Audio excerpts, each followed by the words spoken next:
Il y a une phrase que monsieur a dit là, c'est très juste. Ça, dès qu'on parle de Vichy, tout le monde, ça fait consensus. Parce que ça touche tout de suite notre vie quotidienne. Quel est l'impact une fois que les gens ont à peu près compris comment ça marche? Est-ce qu'il y a beaucoup qui vont pour des choses, qui adhèrent, qui sont prêts? C'est facile de dire oui, Vichy. Mais si les gens ne sont pas capables de gérer leur propre portefeuille, je pense que déjà le message doit être là.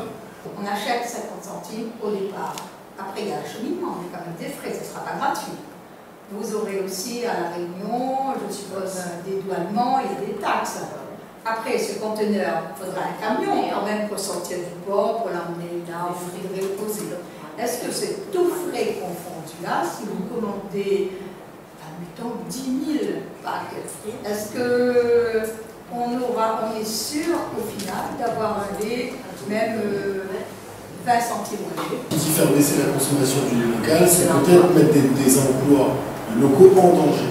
Oui, mais si on extrapole ça, ce que vous dites là, c'est bientôt, nous devons accepter quel que soit le prix qu'on propose. Non, pas accepter, mais la démarche. On sait que la marge, tous les études ont été faites, la marge c'est aux alentours de 45%. C'est pas ça qui permet de donner du travail, hein. C'est le bénéfice des entreprises, d'accord, sur le produit. Nous, je pense qu'aujourd'hui, c'est-à-dire, vous l'avez bien dit tout à l'heure, il s'agit d'un changement de mentalité. Parce que dans tout le processus que nous avons connu, le développement de la Réunion, nous avons toujours eu des systèmes de monopole qui nous ont verrouillé d'un système de consommation. Soit, c'est pas ça que j'ai parlé de l'aliénation la dernière fois, soit on dit effectivement, on se base sur le salaire le plus élevé, le salaire indexé, etc. Donc les personnes qui sont dans ces monopoles, que ce soit le produit de consommation, que ce soit les voitures, etc., ils ne sont pas l'état d'âme. Et nous devons avoir des états d'âme sur les difficultés que rencontrent les familles pour essayer de jouer debout pour fonctionner. Non, il n'y a pas d'état d'âme à avoir. Il s'agit d'emmener du changement dans les pratiques qui se font aujourd'hui pour que cette prise de conscience que nous essayons de faire émerger, que ce soit dans la tête de tout un chacun, que cette prise de conscience aussi, que se déclenche au niveau de ces grands groupes. Ils disent de l'autre côté peut-être qu'il s'agit de revoir un peu notre marge. Jusqu'à maintenant, personne ne les oblige. Regardez le système, que ce soit l'URL, que ce soit notre ministre, quand on fait on annonce qu'on va baisser les prix, tout de suite ils ont demandé plus. Voilà. Regardez le système d'avion. On met en place un système pour faire aider les Rayonnais à partir de la quantité à partir en France. Les compagnies ont demandé le prix et de toute façon le billet revient toujours un peu plus cher. Donc c'est par la force des habitants. C'est une forme de révolution qui s'en passe. C'est-à-dire que les gens se prennent en main. Tant qu'on n'aura pas la capacité à mobiliser de manière massive une série d'individus à avoir un rapport de force par rapport à celui des tiers de pouvoir, c'est-à-dire ceux qui sont dans le monopole, on n'avance pas jamais. Et là aujourd'hui, le pouvoir, il n'est pas du côté des politiques. Après aujourd'hui, le politique, quelles que soient les propositions qu'il pourra faire, quelles que soient les politiques, droite, gauche, etc., ces systèmes-là qui sont en place vont contourner, vont déjouer ce qui est prévu, soi-disant pour mener une plus-value pour les gens. Les gens n'ont pas de plus-value.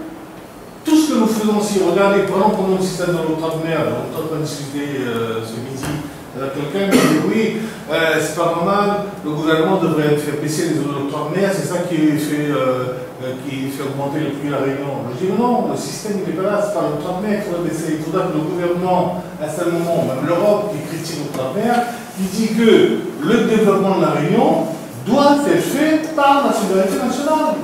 Ça ne se fait pas. À quoi ça sert l'octroi-de-mer? Ce sont les communes, effectivement, les politiques qui ont déficit l'octroi-de-mer, pourquoi faire?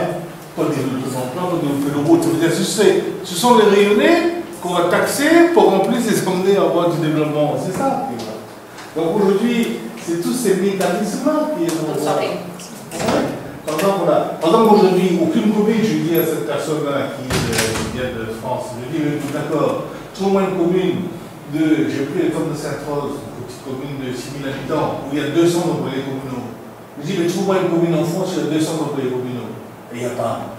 Bien sûr, parce que, effectivement, aujourd'hui, la situation de la Réunion avec 30-35% de chômage, la commune est le premier employeur. Mais comment la commune peut être le premier employeur? Mais avec l'argent de l'octroi-de-mer, avec tout ça. Donc ça, c'est permis l'équilibre social. Aujourd'hui, c'est l'analyse que nous devons voir, c'est ça, je dis. C'est-à-dire, qu'est-ce que nous pouvons faire à l'échelle individuelle pour que, globalement, nous arrivons à pouvoir établir un rapport de force. Il faut que nous soyons gagnants. Il ne s'agit pas d'être des capitales, il ne s'agit pas d'aller... Mais moi, je disais, mais s'il y a une alternative à construire, alors essayez de la construire.